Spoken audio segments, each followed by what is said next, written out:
নমস্কার বন্ধুরা, আজকে আমরা চলে এসেছি সেই ভয়ঙ্কর এবং ভুতুরে জায়গায়। এই জায়গাটাই সেই মায়ানামী আত্মাটা করিম ভাইকে তার মায়া দ্বারা আকর্ষণ করেছিল এবং করিম ভাই যাওয়ার পথে এই রাস্তাটা খুবই তার বাড়ির থেকে কাছে হয়তো, তাই এই রাস্তা দিয়ে যাওয়ার সময় সেই করিম ভাই এই ভূতটাকে দিয়ে আকর্ষণ হয় এবং সেই জাদু করে। এবং করিম ভাই তখনও বুঝতে পারেনি যে ওই মেয়েটা অর্থাৎ ওই ভয়ঙ্কর আত্মাটা তাকে বশ করে নিয়েছে। এবং দুদিন পরে সে বুঝতে পারে যে তার বাড়িতে কখনো পায়খানার দরজায় ঠোকা মারে, ঢিল মারে তার বাড়িতে, এবং তার বাবা মাকে খুবই জ্বালায় এবং তাকে শুতে দেয় না, রাতেবেলা চাদর টেনে নেয়, জামা খুলে নেয়। এইভাবে সে রাতভর ঘুমাতে পারে না, সে পুরো নাজেহাল অবস্থা তার হয়ে যাচ্ছিল। এবং এই রকম ঘটনা তার সঙ্গে এক সপ্তাহ ধরে চলে এবং করিম ভাই পুরো পাগলের মতো হয়ে যায়।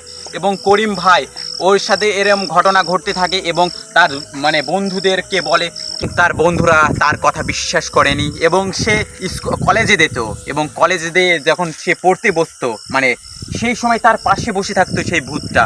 সে তাদের বন্ধুদের বলতো, কিন্তু তার বন্ধুরা এই কথাগুলোকে বিশ্বাস করেনি, উড়িয়ে দিয়েছে, মনে হচ্ছে ঠাট্টা ইয়ার কি করছে। এই জন্য করিম ভাইয়ের কথা কেউ বিশ্বাস করেনি, গ্রামের লোকও বিশ্বাস করেনি।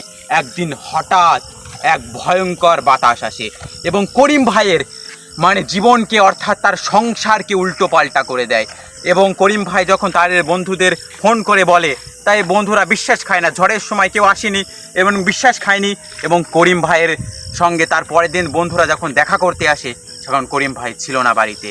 কারণ করিম ভাই কোথায় গিয়েছিল কেউ জানে না। আজ থেকে 15টা বছর হয়ে গেল, সেই করিম ভাইয়ের কোনো খবর নেই। করিম ভাই কোথায় গেছে কেউ জানে না। তারপর থেকে এই রাস্তাটা দেখতে পাচ্ছেন, কেউ এই রাস্তা দিয়ে যাওয়া আসা করে না। করিম ভাইয়ের সেই ভাঙাচোরা বাড়িতে তার এক দিদা থাকে। বাড়িটি হলো ওই যে বাড়িটি দেখতেই পাচ্ছেন, একটা ছোট্ট আলো জ্বলছে।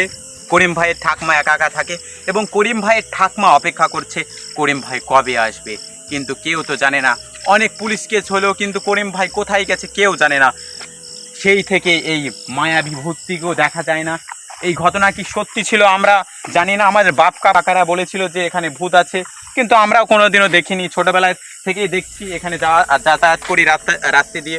কেউ এই রাস্তা দিয়ে যেতে সাহস পায় না, কারণ তারা বিশ্বাস করে যে সেই মায়া নামের সেই ভয়ঙ্কর আত্মাটা নাকি এই জায়গায় দাঁড়িয়ে থাকে। আপনারা দেখতেই পাচ্ছেন, এই জায়গায় সে দাঁড়িয়ে থাকে, সেই ভয়ঙ্কর মায়া নামী ভূতটি। গ্রামবাসীরা আমাদের এখানে আসতে মানা করেছিল, কিন্তু তাও আপনাদের দেখানোর জন্য আমরা এখানে এসেছি। এখন সবাই বাজে 8টা। আমরা অনেকক্ষণ এখানে এসেছি, কিন্তু আমাদের কিছু মনে হচ্ছে না। আমরা 3 জন মিলে এসেছি, কিছু মনে হচ্ছে না।